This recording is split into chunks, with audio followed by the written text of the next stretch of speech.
Boa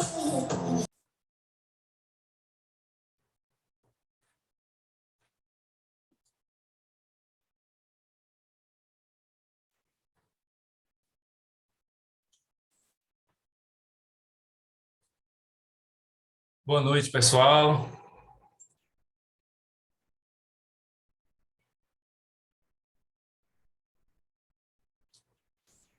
Boa noite, Igor. Boa noite a todos e a todas. Boa noite, professor. Boa noite, Cedrinho. Tudo bem? Tudo bem, graças a Deus. Manda as ordens. Maravilha. Boa noite, professor. Boa noite. Boa noite a todos. Boa noite. Hoje é um dia mais do que especial para dar aula de Direito Constitucional, já que hoje é o dia 5 de outubro. Hoje é o dia em que a nossa Constituição está completando 33 anos de promulgação. Então, é um dia para ser lembrado e para ser sempre, né, exaltado. Então, é um dia bastante especial, coincidentemente, né, caindo aí no dia da nossa aula de Direito Constitucional, no dia de hoje. Vamos Ô, professor. Oi. Sim. E é dia do empreendedor também. Isso, bem lembrado. Dia do empreendedor. Também parabéns aos empreendedores e empreendedoras deste país. Principalmente os pequenos, que são os que carregam esse país nas costas. Exatamente. Perfeito. Muito bem. Hoje eu vou começar a aula fazendo uma pergunta para vocês, bastante interessante. Seguimos aí com o assunto de supremacia da Constituição e hoje a gente começa vendo aí esse tema, defesa da Constituição.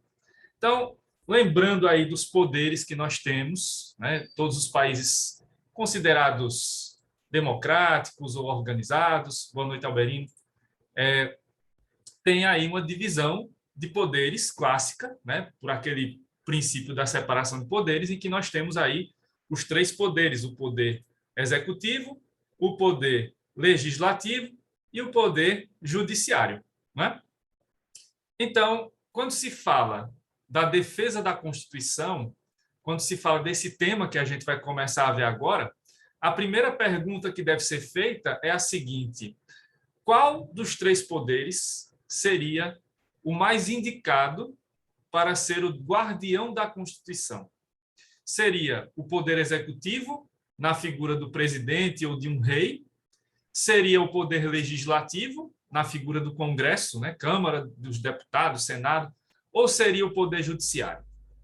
Na visão de vocês, na opinião de vocês, qual seria desses três poderes o mais indicado para defender a Constituição, para ser o guardião da Constituição?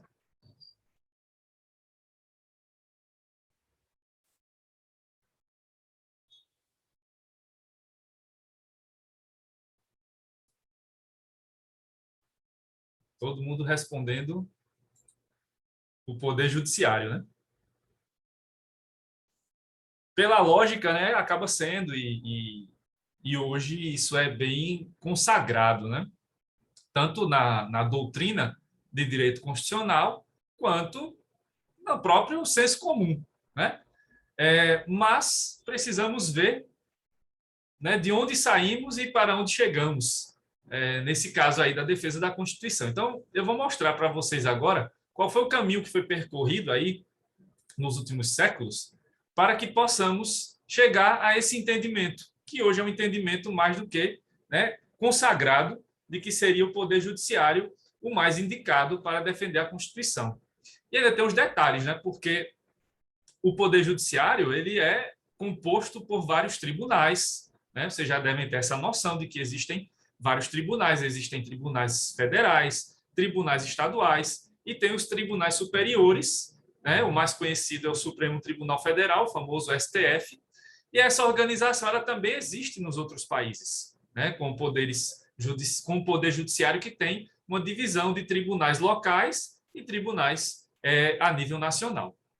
Então, vamos ver qual foi o caminho que foi percorrido e para isso a gente vai então buscar, né, dois pontos importantes que foram discutidos nos Estados Unidos em primeiro lugar, né, que está aí já estão aí as imagens, vocês estão vendo.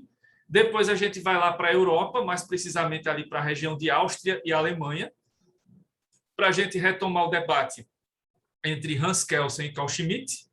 E depois a gente vai para mais perto, vai para a Espanha, Portugal e depois volta para o Brasil para a gente ver como é que o Brasil adota esse modelo de defesa da Constituição e a qual modelo, né, o Brasil se filiou, ou se é que o Brasil criou um próprio modelo. Então, a gente vai ver isso agora, né? Qual foi o caminho percorrido para que a gente chegasse a essa conclusão de que o Poder Judiciário seria, então, o poder mais indicado para defender a Constituição. Então, em primeiro lugar, os Estados Unidos, né, foram o primeiro país que teve essa discussão. E ela foi resolvida logo nos primeiros anos da República, né? Quando os Estados Unidos ali se unificaram, logo nos primeiros anos de existência do país, eles já resolveram essa questão.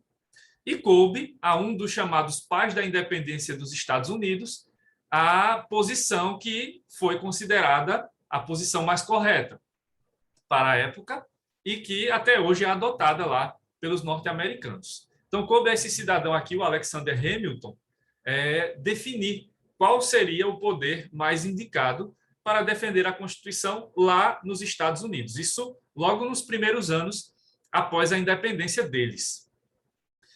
Essa posição do Alexander Hamilton, ela ficou, né, conhecida por meio desse livro chamado O Federalista, que não foi escrito só pelo Alexander Hamilton, né? Teve outros dois autores, o James Madison e o John Jay, mas coube ao Alexander Hamilton tratar dessa questão da defesa da Constituição nesse livro.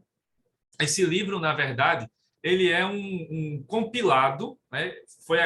Foram vários discursos que o Hamilton, que o Madison e que o Jay proferiram ali no parlamento norte-americano ou em momentos ali de reuniões entre as instituições do país. E esses discursos, então, foram juntados e se transformaram nesse livro, O Federalista. E é nesse livro, então, que estão as bases, né, que vão levar à ideia do Hamilton e que depois vão levar à definição, no caso dos Estados Unidos, de qual seria o poder mais indicado para defender a Constituição. Então, o Alexander Hamilton analisou, né, os três poderes e viu ali quais eram os prós e contras de cada poder em relação à defesa da Constituição. E o Alexander Hamilton observou que o poder executivo e o poder legislativo, eles teriam um problema para serem considerados defensores da Constituição. Os dois, né? Tanto o poder executivo, na figura do presidente, quanto o legislativo, na figura do Congresso, né? Câmara dos Deputados e Senado. E o que o Alexander Hamilton levou em consideração para chegar a essa conclusão? Bom, o Hamilton levou em consideração a seguinte situação: o fato de que os poderes executivo e legislativo são poderes que estão ali sempre sendo submetidos ao voto periódico, né? Então, a gente sempre vota, os americanos já há muito tempo, nós aqui há menos tempo, mas os países que têm esse modelo republicano, presidencialista e tal, esses países todos têm um tempo de votação, né? Tem uma periodicidade de votos. Então, a cada 4 anos, a gente vai lá e vota, escolhe o presidente da República, escolhe deputados, escolhe senadores. Lá nos Estados Unidos acontece isso de maneira semelhante. Então, o que o Alexander Hamilton viu em relação a essa questão dos poderes executivo e legislativo foi a possibilidade de mudança de posicionamento político e ideológico, certo? Por quê? Lá nos Estados Unidos, vocês sabem, existem 2 grandes partidos, né, que são os que dominam lá a política, desde os primórdios, né, os democratas e os republicanos. E eles têm posições diferentes, né? Apesar de que hoje não há tantas diferenças tão profundas entre democratas e republicanos. Mas existem algumas diferenças entre democratas e republicanos.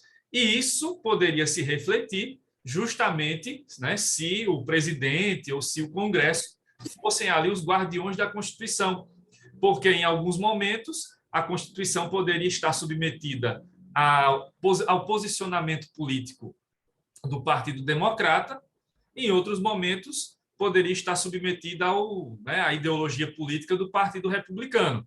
E isso tornaria a Constituição, na visão do Alexander Hamilton, vulnerável, não seria forte, porque esses poderes não teriam como defender a Constituição de maneira adequada, já que a cada 4 anos, a cada período de tempo, há uma possibilidade de mudança na visão política, na ideologia que domina ali a política nesses poderes.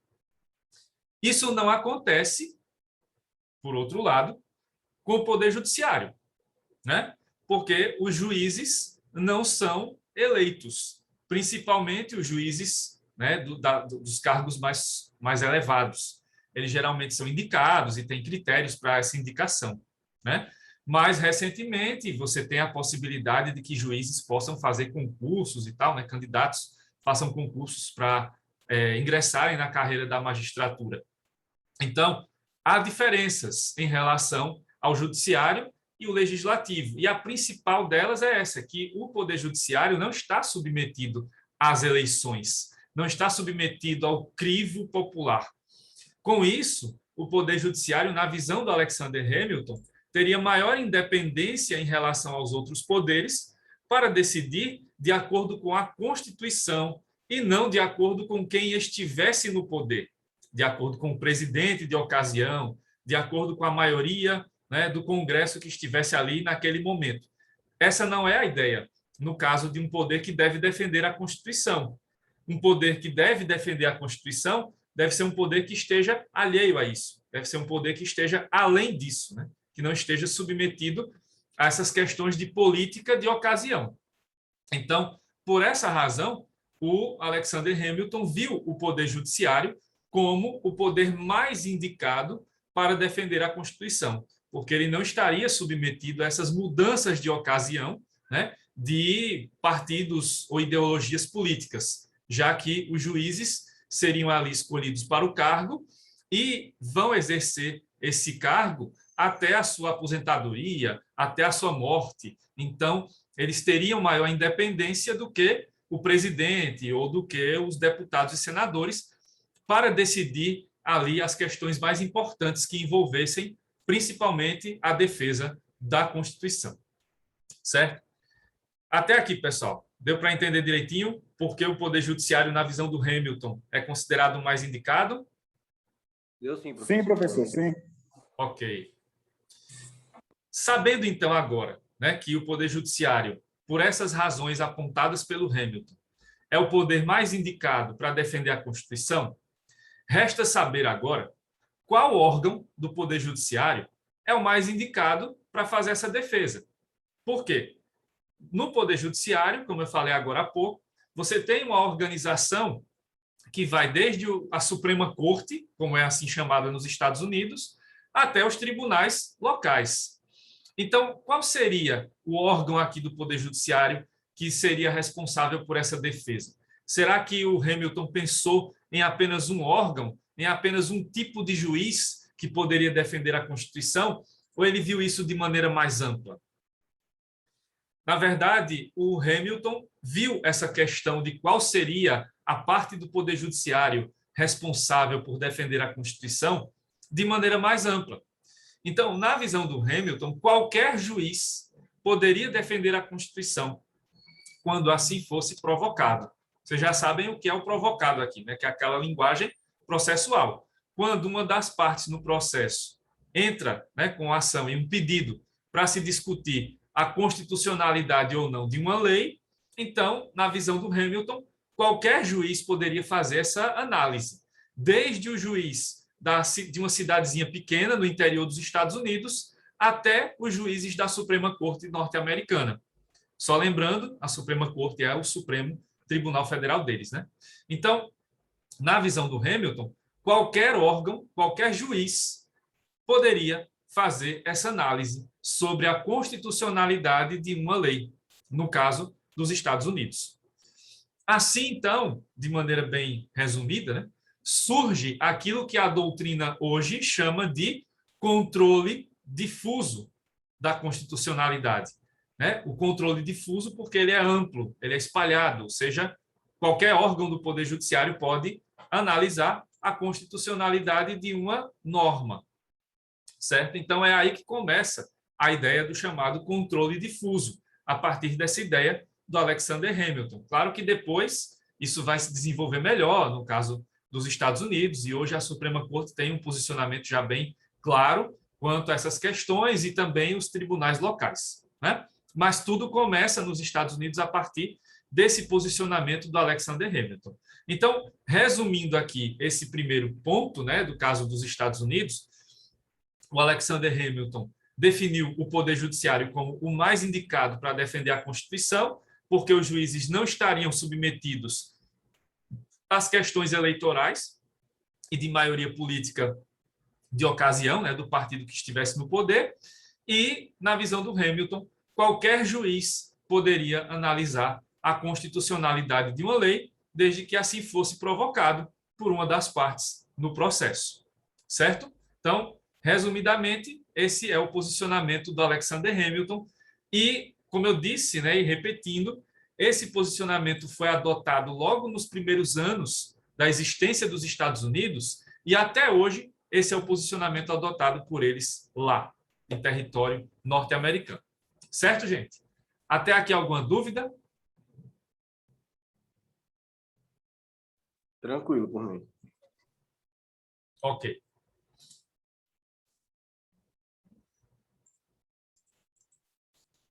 Então, agora a gente vai para a Europa, né, para esse segundo momento aqui. Na verdade, não a Europa como um todo, mas, na verdade, uma discussão que envolveu autores de dois países, o austríaco Hans Kelsen e o alemão Carl Schmitt. Vocês já conhecem os dois, já falei sobre eles no assunto anterior, e já tinha dito a vocês que os dois não se batiam, né? São dois autores que, ou eram dois autores que sempre estavam ali com posições opostas.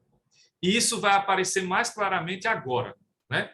Em relação a essa questão da defesa da Constituição.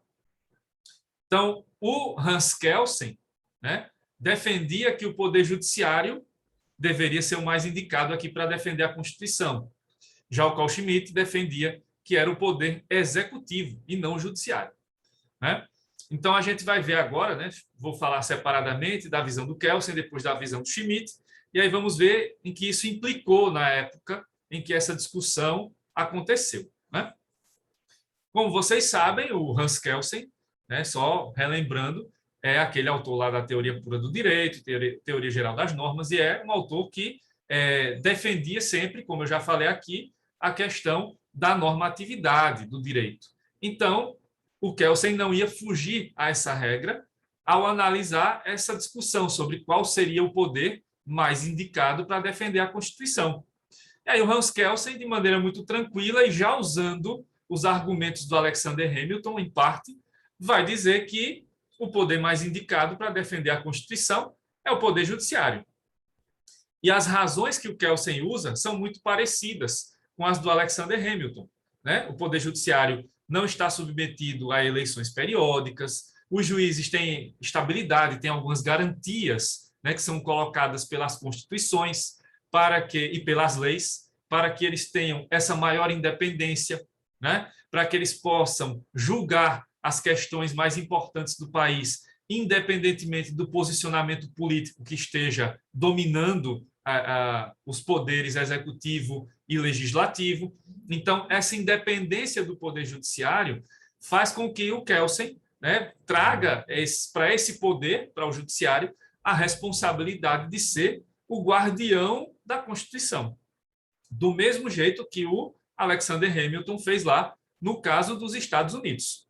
E assim o Kelsen lá, já pelos anos 10, 20 do século passado, já defendia isso, né? Que o Poder Judiciário seria o poder mais indicado para defender a Constituição.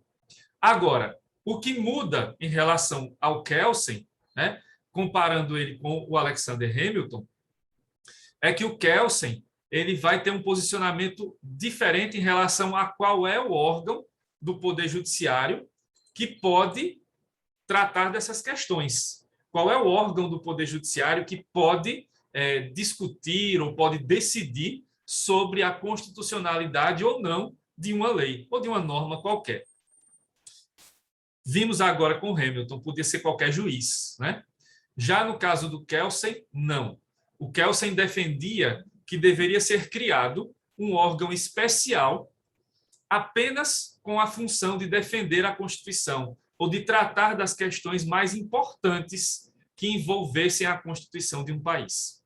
Então, nessa visão do Kelsen, deveria haver em cada país um tribunal constitucional, um órgão específico para tratar dessas questões que envolvessem aí a defesa da Constituição. Então, na visão do Kelsen, não pode ser qualquer juiz que defenda a Constituição, ou que possa defender, ou que tenha esse poder de defender. Tem que ser apenas os juízes que estejam compondo esse tribunal, esse órgão especial criado apenas para tratar das questões de maior relevância constitucional, que ele dá o nome de Tribunal Constitucional. Essa posição do Kelsen é tão importante na Europa, né, que ela vai ser responsável ali por influenciar a Áustria, primeiramente, o país do Kelsen, que vai ser o primeiro país europeu a criar um tribunal constitucional, e depois isso vai influenciar a Alemanha, já alguns anos depois, com a criação do Tribunal Constitucional Alemão. E hoje, na Europa, todos os países ali da parte ocidental têm um tribunal constitucional. Até a Inglaterra, como veremos mais para frente, tem hoje um tribunal constitucional. E tudo isso aparece por influência do Kelsen. Vai ser ele que vai criar essa ideia, né, da necessidade de existência de um tribunal constitucional. E vai ser, então, com o Kelsen que vai nascer, de forma resumida, aquilo que a doutrina hoje chama de controle concentrado de constitucionalidade, né? Concentrado porque apenas um órgão vai fazer aquele controle, aquela análise sobre a constitucionalidade das leis. Então, é a partir daí que começa a aparecer aquilo que a gente chama hoje, né, a doutrina chama hoje de controle concentrado de constitucionalidade. Certo, gente? Então, essa é a posição do Kelsen, resumindo. O Kelsen defende, tal como o Hamilton, que seria o poder judiciário, o mais indicado para defender a Constituição. Os motivos são praticamente os mesmos que o Hamilton argumentou, né, séculos antes, mas a diferença entre Kelsen e Hamilton vai ser que o Kelsen defende a existência ou a criação de um tribunal especial para isso, um tribunal específico para tratar das questões de defesa da Constituição, um tribunal esse que ele dá o nome de Tribunal Constitucional, né? Diferente lá do Hamilton, que dizia que qualquer juiz seria responsável por defender a Constituição. Certo, gente? Alguma dúvida sobre essa posição do Kelsen?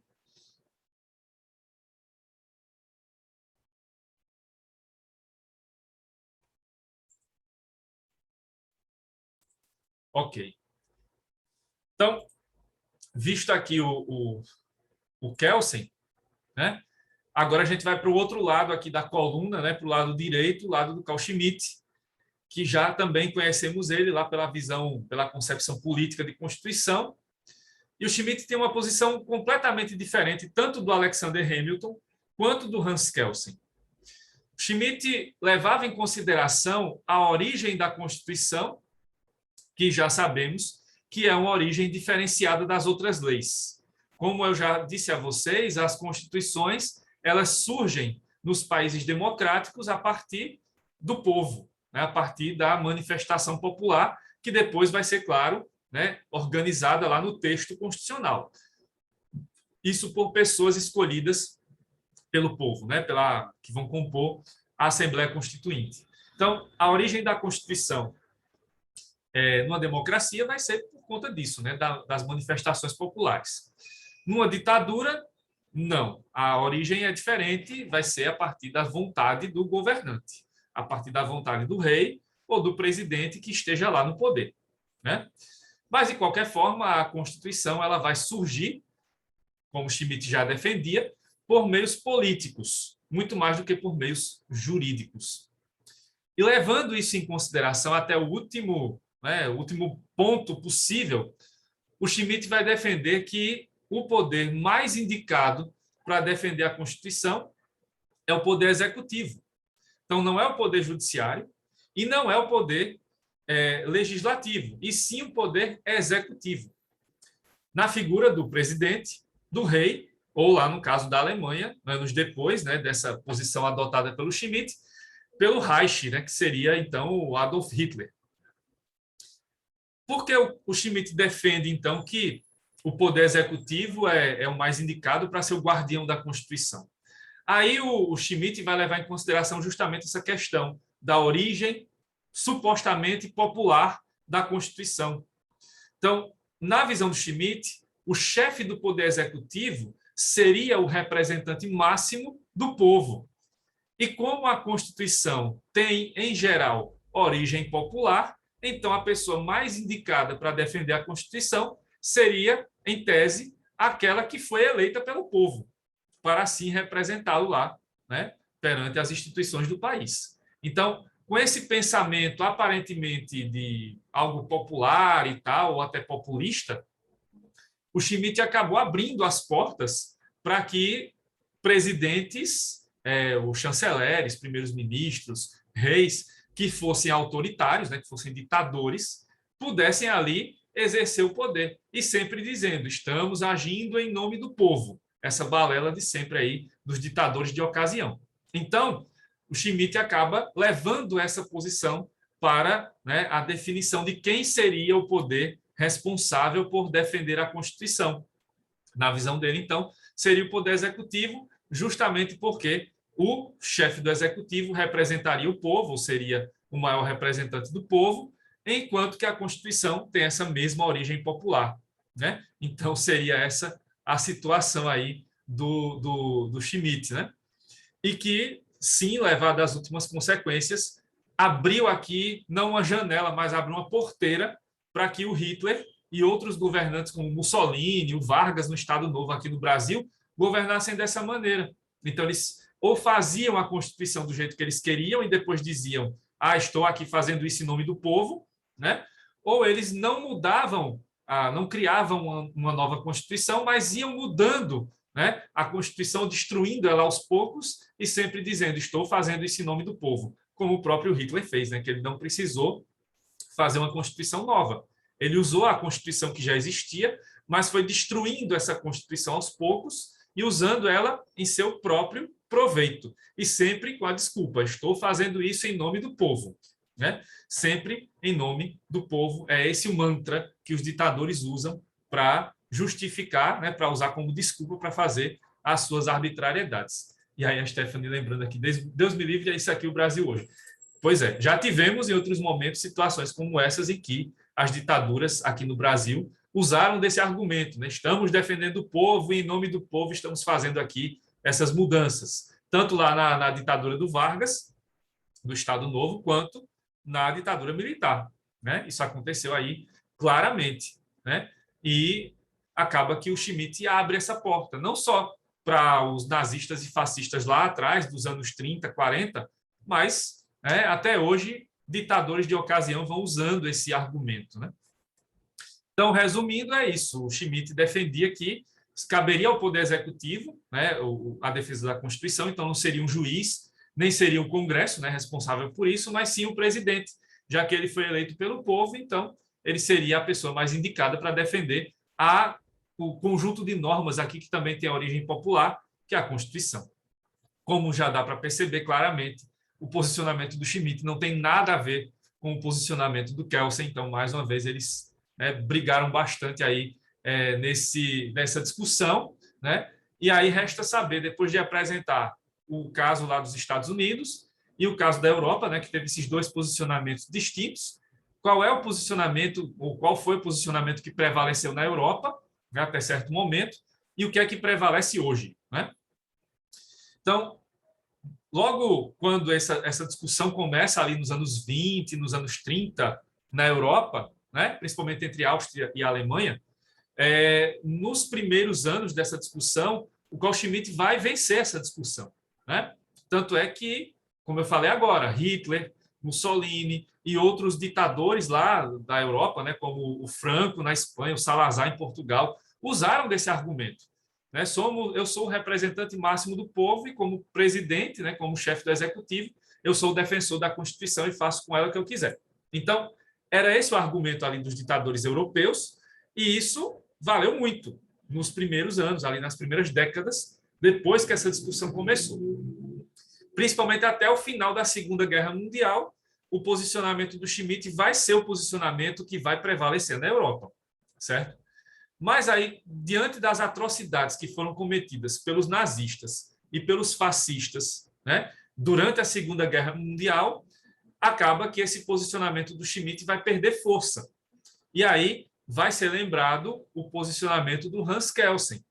E aí, aos poucos, os países europeus vão sendo reconstruídos no pós-guerra e na sua estrutura do poder, né, do poder judiciário e das próprias instituições, eles vão criando os seus próprios tribunais constitucionais. Como eu falei para vocês antes, né, alguns minutos atrás, hoje todos os países ali da Europa Ocidental têm um tribunal constitucional, certo? Então, hoje, o posicionamento que prevalece na Europa, em geral, é o posicionamento do Kelsen, né, de que cabe ao Poder Judiciário a defesa da Constituição e que deve haver um órgão específico, que é o Tribunal Constitucional, que vai ser o responsável por ser esse órgão que é, como alguns ministros aqui do STF dizem, a última trincheira de defesa do texto constitucional. Então, essa ideia ela aparece lá com Kelsen e, depois da Segunda Guerra Mundial, volta a ganhar força e hoje é a ideia que prevalece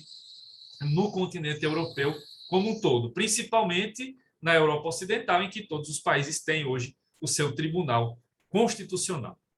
Certo, gente? Deu para compreender essa discussão entre Kelsen e Schmitt e como hoje a Europa, né, se comporta em relação a isso e qual é o posicionamento adotado por eles lá na Europa?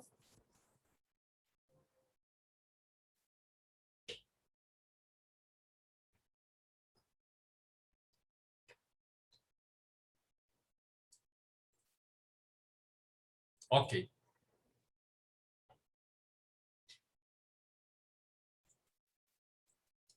Bom, aí, na atualidade, né, Hamilton, Kelsen ou Schmitt, depende, essa resposta aqui é depende, né? Porque depende de qual país que a gente vai analisar, né? Se a gente analisa os Estados Unidos, vocês já estão bem seguros aí na resposta, que o Hamilton é, né, ali o autor adotado lá. Como eu disse, desde os primeiros anos da independência dos Estados Unidos, que eles adotam esse posicionamento lá, né? Então, o posicionamento do Hamilton é o posicionamento que prevalece nos Estados Unidos. Na Europa, como eu acabei de falar, a posição de Schmitt foi deixada de lado e hoje prevalece a visão do Hans Kelsen, né?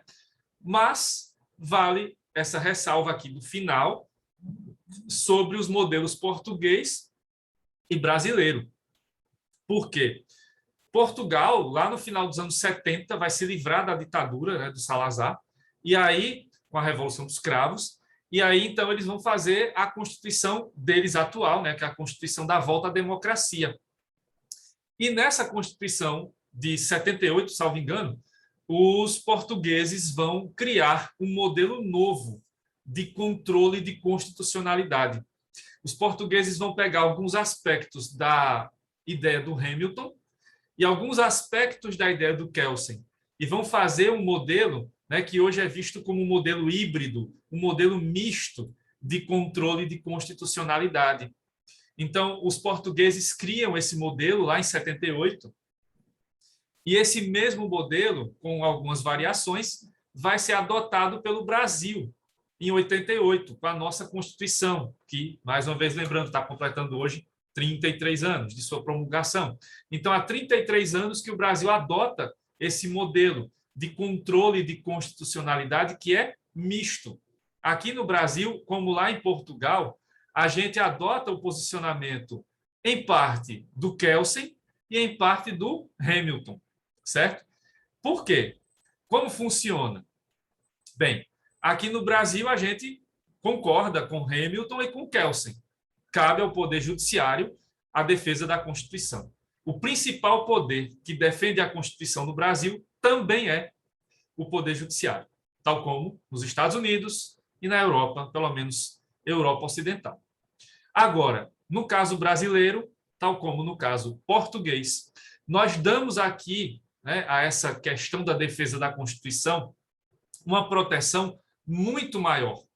Porque aqui nós temos, trabalhando em conjunto, o controle concentrado de um tribunal constitucional, né, que julga especificamente as questões envolvendo a Constituição, e temos os outros tribunais que também podem fazer esse julgamento em casos concretos, que seria a adoção do modelo dos Estados Unidos do controle difuso. Então, o nosso controle é misto, porque ele combina os dois. A gente juntou os dois modelos e criou um modelo nosso, né? Nesse modelo, qualquer juiz, né, se for provocado aqui no Brasil, pode julgar uma causa sobre isso, sobre a discussão, né, sobre a constitucionalidade de uma lei, né? Ou pode haver o julgamento maior feito pelo Supremo Tribunal Federal em relação a essa questão. O que é que vai diferenciar aqui os dois? Bom, o Supremo Tribunal Federal, em geral, né, ou em regra, ele vai fazer o controle concentrado. Então, cabe a ele fazer a análise abstrata da lei. Então, né, algum dos legitimados ali, alguma das partes que pode entrar com a ação de inconstitucionalidade, vai entrar com essa ação para discutir se aquela lei é ou não constitucional, e vai caber ao Supremo decidir isso, só que de maneira abstrata. Não vai haver nenhum caso concreto. É apenas a discussão abstrata. Essa lei está de acordo com a Constituição ou não está? E aí o Supremo decide. Está de acordo com a Constituição? Beleza, então disse que é constitucional. Mantém tudo como está. Segue o jogo, né? Mas se o Supremo decide essa lei não está de acordo com a Constituição, ela é, portanto, inconstitucional, aí vai levar todos aqueles efeitos que a gente viu na aula passada, sobre validade, eficácia, né? E isso vai valer para todas as situações que tiverem ocorrido com base naquela lei. Então, vale para todo mundo, né? Já no caso de uma decisão de um juiz qualquer, que não seja, né, ministro do Supremo Tribunal Federal, essa decisão geralmente ela vem no controle difuso, ela vem restrita às partes. Então, vai haver ali o autor e o réu, né? Duas partes, duas pessoas ou duas instituições que vão entrar com aquele processo. E aí, se há a discussão naquele processo específico sobre a constitucionalidade de uma lei, vai caber, então, aquele juiz decidir naquele caso específico. A lei é constitucional? Está valendo, beleza, segue tudo como está. Ou ele pode decidir, a lei é inconstitucional, então, naquele caso específico, aquela norma não vai ser aplicada. Naquele caso. Em outros, poderá ser, né? Então, claro, eu estou falando isso de maneira bem resumida, porque isso é muito maior, né? Como eu disse a vocês, esse assunto todinho, né, que eu estou falando aqui é só uma introdução, porque vocês vão ver isso com detalhes lá no quarto período, né? Então, ainda falta um tempinho para vocês verem isso com mais detalhes. Mas eu precisava falar sobre, de maneira mesmo que geral, né, sobre controle difuso, concentrado, para mostrar, né, de onde surgiram esses posicionamentos. Então, lá atrás surge pelo Hamilton, o controle difuso, o concentrado pelo Kelsen e o brasileiro, o modelo brasileiro é um modelo misto. Inclusive, hoje, Estados Unidos e Europa têm elogiado esse modelo brasileiro e o modelo português, e tem, inclusive, havido algumas mudanças nos Estados Unidos e na Europa, numa tendência de adotar esse modelo, porque eles acham que esse é o modelo mais completo, e, de fato, é mesmo o modelo mais completo aí de controle, né? O modelo mais amplo de defesa da Constituição. Certo, gente? Falta menos de um minuto aqui para acabar essa primeira parte, então vou fazer aquela pausa estratégica e volto daqui a pouco. E, na volta, eu respondo a Stephanie se tem algum país que adota a posição do Schmitt. Até já.